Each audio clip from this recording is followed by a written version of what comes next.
নমস্কার। আজকের সাংবাদিক সম্মেলনে আপনাদের সকলকে স্বাগত জানাচ্ছি। বিগত 11 দিনের বেশি দিন ধরে আমরা এখানে অবস্থানে রয়েছি এবং আমাদের এই লড়াইটাও শুরু হয়েছিল হাইকোর্টের ডিভিশন বেঞ্চে, যখন ডিএ মামলার রায় আসে তারপরেই আমাদের পথ চলা শুরু হয়েছিল। এই পথ চলার মধ্যে দিয়ে এই মঞ্চের সূচনা হয় এবং দীর্ঘদিন থেকে আমরা অনশন থেকে শুরু করে সমস্ত কিছু আমরা করে গেছি। সরকার, দুর্ভাগ্যের বিষয় হলেও সত্য যে গণতান্ত্রিক ব্যবস্থাতে গণতান্ত্রিক কোনো আন্দোলনকে তারা মূল্য আজ পর্যন্ত কোনোদিন দেননি, আমাদের ক্ষেত্রেও সেটা দেননি। আমাদের আন্দোলনের চাপে পড়ে 2019 থেকে 2022 পর্যন্ত ফ্রি হয়ে থাকা ডিএ এর চাকা কিছুটা ঘুরতে শুরু করেছিল, কিন্তু সেটা পুরোটা আদায় হয়নি। এখানে প্রসঙ্গত বলে রাখি যে রায় এসেছে, সেই রায় 1/4/2008 থেকে 31/12/2019 পর্যন্ত যে পে কমিশন, পঞ্চম বেতন কমিশন রাজ্যের, সেই পঞ্চম বেতন কমিশনের যে বকেয়া মহার্ঘ ভাতা, সেই বকেয়া মহার্ঘ ভাতা নিয়ে এর সাথে বর্তমান বকেয়া পে কমিশনের যে বকেয়া মহার্ঘ ভাতা 40% যার পরিমাণ, তার সাথে কোনো সম্পর্ক নেই, তার জন্য লড়াই জারি আছে।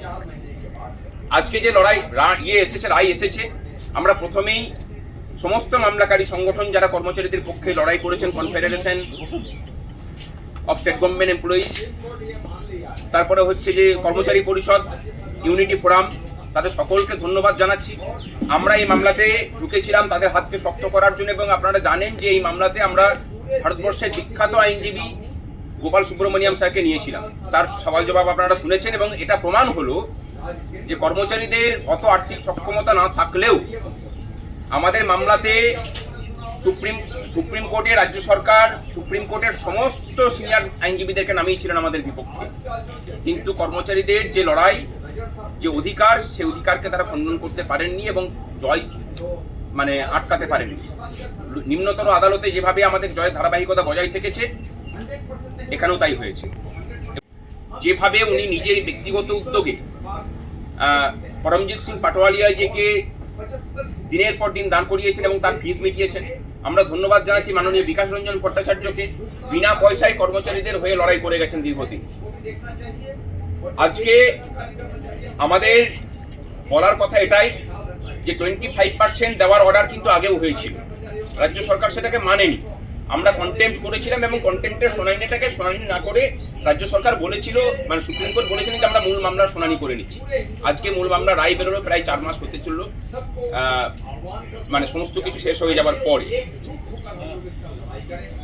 আমরা একটা কথা বলি যে মাননীয় মুখ্যমন্ত্রী আগের বার যেভাবে 25%কে না দেওয়ার সাহস দেখিয়েছেন, এবার যেন আগুন নিয়ে খেলবেন না। সংগ্রামী যৌথ মঞ্চের পক্ষ থেকে, রাজ্য সরকারের কর্মচারী এবং পেনশনারদের পক্ষ থেকে আপনাকে পরিষ্কার জানায় যে এই ভোটের মুখে এই রায় যদি ক্যারি ফরওয়ার্ড না করা হয়, তাহলে যে আন্দোলনের সম্মুখীন হবেন আপনি, আপনাকেও নতুন করে আন্দোলন শেখাবো আমরা, এটুকু কথা দিলাম। আমরা রায়ের নতুন করে বিশ্লেষণে কিছু যাচ্ছি না, আপনারা তার দেখিয়েছেন, বিশ্লেষণ করেছেন আপনাদের মতো করে। এখানে কিন্তু কোথাও সুপ্রিম কোর্ট বলেনি যে ডিএটা আইন স্বীকৃত অধিকারের মধ্যে নয়। মৌলিক অধিকার নিয়ে অনেকে বলছেন, ডিএটাকে মৌলিক অধিকার বলে কিন্তু কোনো সময়ই আমরা বলিনি। আমরা বলেছি যে লিগ্যালি এনফোর্সেবল রাইট, অর্থাৎ আইন স্বীকৃত অধিকার, এবং এই কথাটাও কিন্তু সুপ্রিম কোর্ট আজকে বলেছে। ডিএ কর্মচারীদের আইন স্বীকৃত অধিকার, এটা প্রতিষ্ঠিত এবং এর রায়ের প্রভাব গোটা ভারতবর্ষ জুড়েই পড়বে, এটুকু বলে রাখি। সুপ্রিম কোর্টের যে কোনো প্রেসিডেন্ট সেটা ল অফ দ্য ল্যান্ড হয়, এটার অন্য কোনো কিছুর মানে হয় না।